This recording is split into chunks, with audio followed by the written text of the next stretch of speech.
on the screens, put a little picture of Krishna atop the screen. So that every 3 or 4 or 5 or 10 minutes you look up at the top of the screen and you say, why am I doing this? What is the purpose of it? To just pull a paycheck? Is that all I'm here for?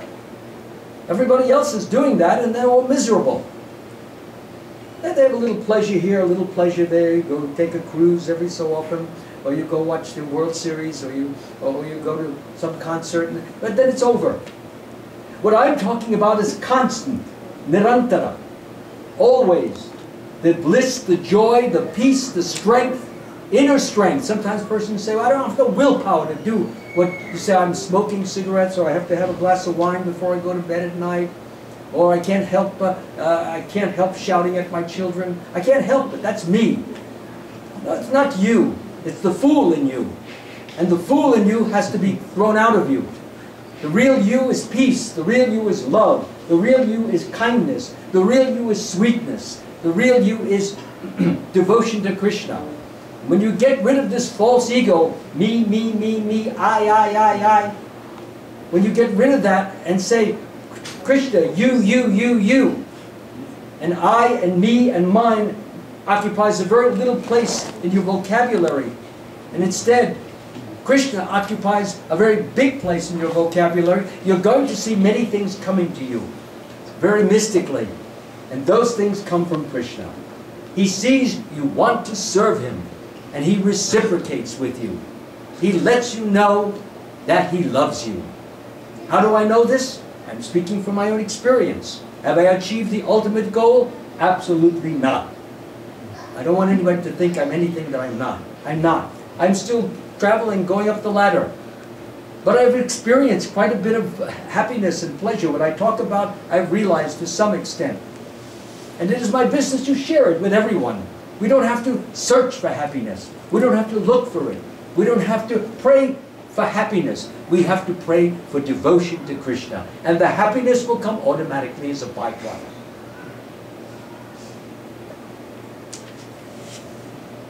This is what is needed. This is what is desirable. So let me continue with the purport. When a person knows the goal of life but is addicted to the fruits of activities, he is acting in karma yoga. I've read that before. A person may have a bona fide spiritual master, may be attached to a spiritual organization, but still, if he is not intelligent enough to make progress, then Krishna from within gives him instructions so that he may ultimately come to him without difficulty. So that is the point I've been harping on. That Krishna will, he's already there, the bliss is there, dormant. The peace is there, dormant. The bliss is there, dormant. We just have to wake it up, shake it up. And we have received the greatest blessing in the world, to wake it up. And we're already doing it. Hare Krishna, Hare Krishna, Krishna Krishna, Hare Hare, Hare Rama, Ram Ram, Hare Hare. Well, the way you just chanted, it sounds like you think that that you didn't eat your Wheaties today. I want to hear some power in your strength. Like, tell Krishna you really mean it. Now, let's do it together. Hare Krishna, Hare Krishna, Krishna Krishna, Hare Hare, Hare Rama, Rama Rama, Hare Hare. Well, that was better, but I still think you've got a lot more oomph in you. So let's try it one more time.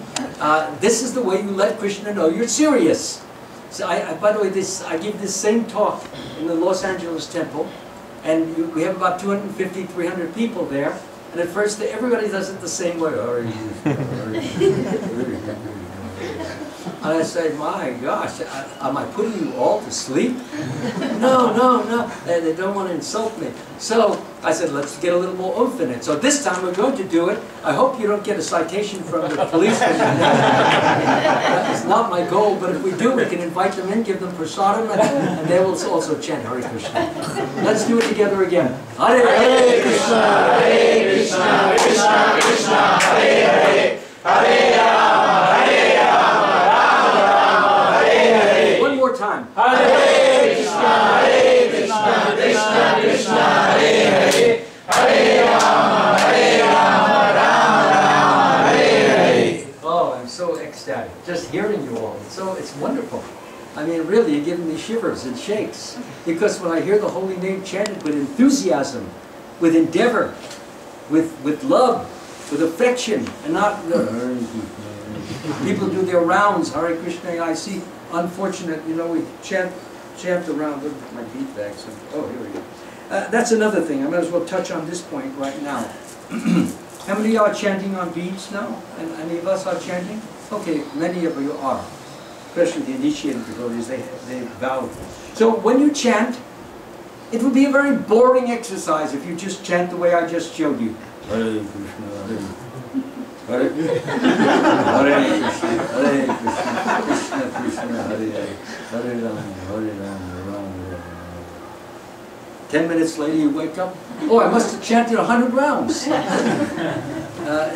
No, you were sleeping. So the point is this, is that if you give your enthusiasm, you give your fervor, you give your intensity to Krishna, He's right in your heart. That's how you wake up this sleeping giant. He's there in your heart, that giant of bhakti. This is what we want. Everybody should be joyful. Everybody should be happy. Everybody should be enthused, uplifted. This is your sadhana. Huh? This is your sadhana. Your birthright. It came with your body. And it's your birthright. And to not live and bring it out is to neglect the real thing that everybody wants. They want real happiness. So you can have the happiness of your TV show, and you want to watch your reality shows, or you want to watch some of those funny things that go on, or you want to see who wins millions of dollars while you don't win a cent. People spend an hour watching these shows, 2 hours sometimes, watching, they're doing this obstacle course and that, and you're not winning anything, and they're getting richer and you're getting poorer. So that's not what you should be doing. You should be getting richer, not only spiritually, but if you're rich spiritually, Krishna will make sure that you are I already quoted that verse, that you will have everything you need to take care of your family, to take care of your relatives, to take care of other people. He knows that it's good to be charitable, and He will give you what is needed so that you too can be charitable. So, let me just finish up this purport. The qualification is that a person always engage himself in Krishna consciousness, and with love and devotion render all kinds of services. That's a key word, services. So when you have to rake the leaves in front of your house, jump into it with gusto. Don't feel, oh, Saturday I gotta rake those leaves. What a boring. I could be inside watching the what's the team out here? Suns. Phoenix Suns? Yes. Okay, Phoenix Suns. You can see where I keep my mind during the weekends. So instead of, I could be watching the basketball game or the football game or the baseball game. No. You have opportunity to get a happiness which is far greater, far superior, far higher, far better, far bigger, far grander than all that which you can get anytime. You can get the happiness of pure Krishna consciousness, which is, as I said, lying asleep, the giant. You have to wake him up with the Hare Krishna mantra. You have to plow into it. And when Krishna sees that, oh, this person is serious, I have got to now reward him. Krishna says, as they surrender unto me, I reward them accordingly. Everyone follows my path in all respects. If you're following the bhakti path, the reward comes very fast. And the more pure is your bhakti, and the more intense is your bhakti, the more enthusiastic is your bhakti, the more Krishna is going to reciprocate with you and enthuse you, and you're going to look forward to your duties every day. And you're not going to worry. As I see some of these preachers on the channel 17, they tell you how you can become successful in your business. You don't have to work on that. Just work on being successful as a lover of Krishna. Krishna owns the whole world. He's got all the wealth in His pockets, and He'll give you millions of dollars if you know how to use it. If you don't know how to use it, He's not going to do that. I know some persons, they were poor, but then they became devotees, And they wanted nothing. No, they didn't care for money, they didn't care for fame, they didn't care for position, they didn't care for prestige. They didn't want any of those things. None of them. And they were happy to just serve Krishna in a very simple, humble, modest manner. The person inherited $7 million. He never won it from some family relative. This doesn't, please don't understand. If you worship Krishna, you're going to get $7 million. Nobody should. But what I'm trying to bring out is that with the proper attitude. Now, this person is a very charitable person. You know, you give him $100, he takes 50 and immediately gives it back to the temple. You give him 1,000, he'll take 500. That's his nature. He loves to give. That's a part of Krishna consciousness. God is giving to everyone. All the animals are, the elephants, they're eating several hundred pounds of tree leaves daily. They're getting fed. The deer are getting fed. The dogs are getting fed. Krishna is the sustainer of all of us. And those of you, or those of us, who can give and want to give and love to give, that is your pleasure to give, He will give you to give. Krishna will enable us to give. He's the biggest giver. And all we're doing is becoming a reflector. We're becoming an expression of His charitable nature. That's all. So it's not like, you know, I sometimes see people, they want to get their name up there that so-and-so gave so many thousands of dollars in charity. That's okay. I mean, if we need that, I'm not opposed to that, by the way. If you need it, you know, that you want people to know that you're giving charity, okay, that's fine. But higher than that is the anonymous giving. You know that Krishna sees it, and that's the main thing. It's not easy to do that, by the way. Many people don't, they don't want to sacrifice that, that charitable prestige, or that charitable type of giving. They want others to know it. Sometimes they will say, well, if people see that I'm giving, maybe they'll give. That should never be the motive of giving. That he's giving, therefore I have to match his gift. He gave 100, I'll give. Sometimes in the temple they do that. He gave 100, all right, I'll give 150. It sounds like an auction. So, no, it should be given because you have it to give, and you want people to receive it, and to become God conscious with it. And they should have the happiness that you have. And if you have that motive, Krishna will take care of everything.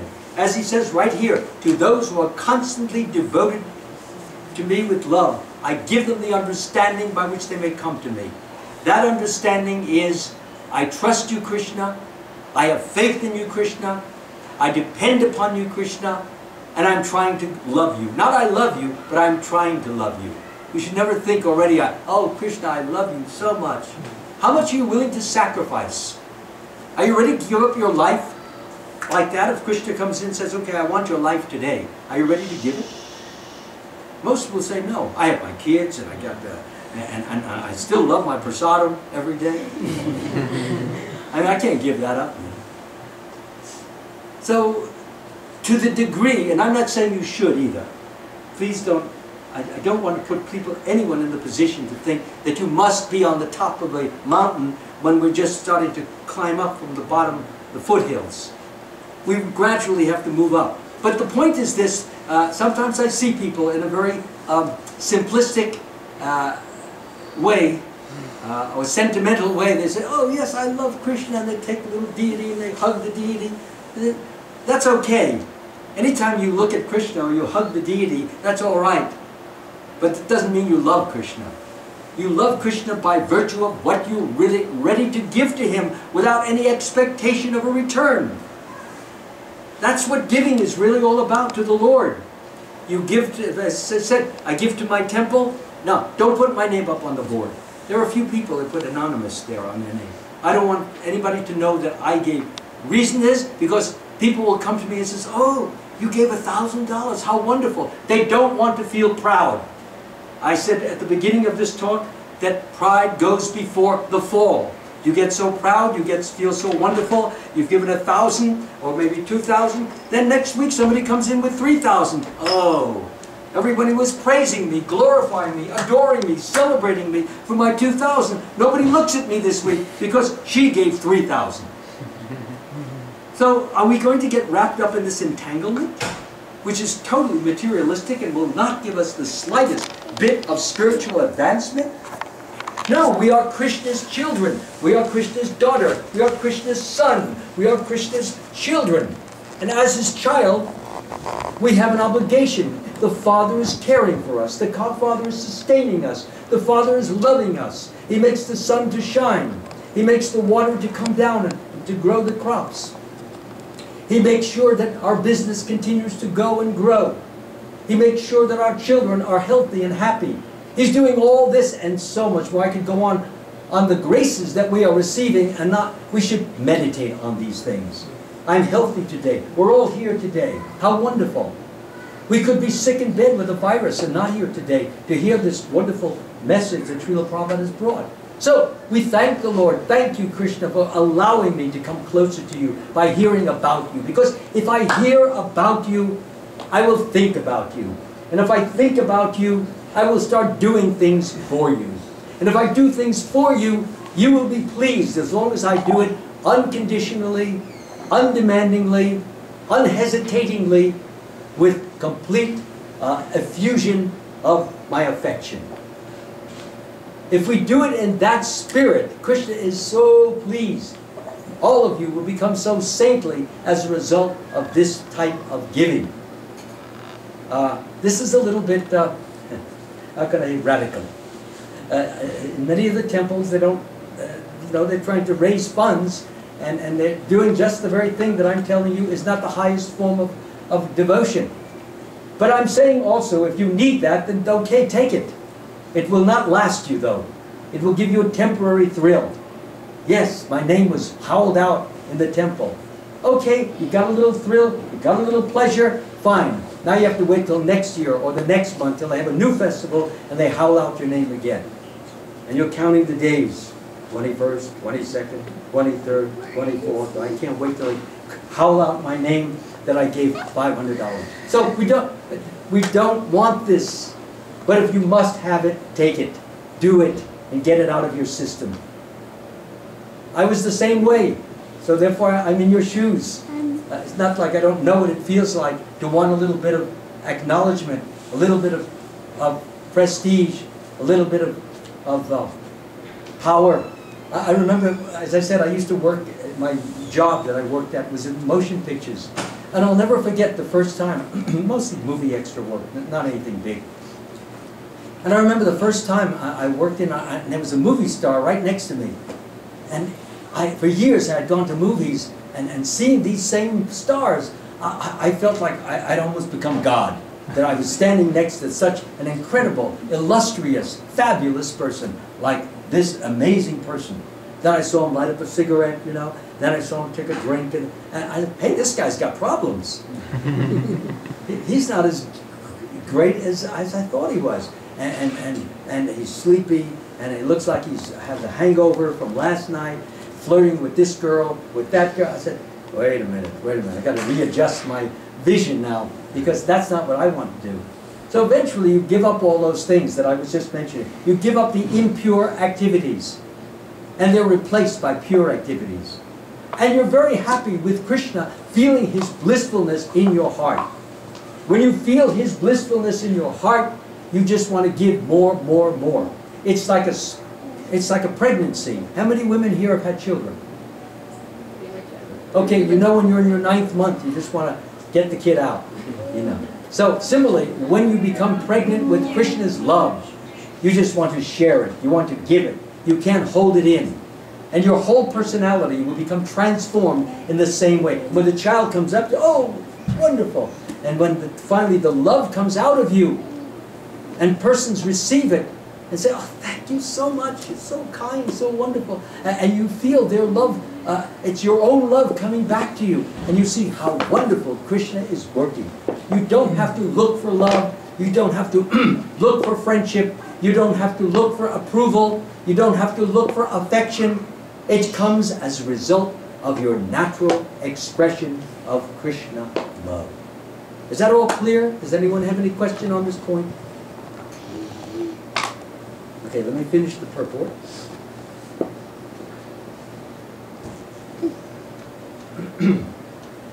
He should perform some sort of work for Krishna. This is what I've been saying. And that work should be with what? With love, yes. And that's a conscious feeling, by the way. It's not like, oh, Krishna, I love you. And then goes back to the digging or brushes his teeth. I love you, Krishna. No, you have to talk with the heart. If you really love somebody, then your feeling is not, I love you, Krishna. You're so lovable. You're mine. No, no. It has to be from the heart. You have to feel, actually. And if you don't feel that love, what do? What do you do if you don't feel love? You beg for it. You cry out for it. You yearn for it. Krishna, why don't I feel any love for you? Why am I so empty-hearted? Please help me. He's ready to give it to you. But he wants you to beg a little bit. Why does he want you to beg? Because that's how the relationship is developed.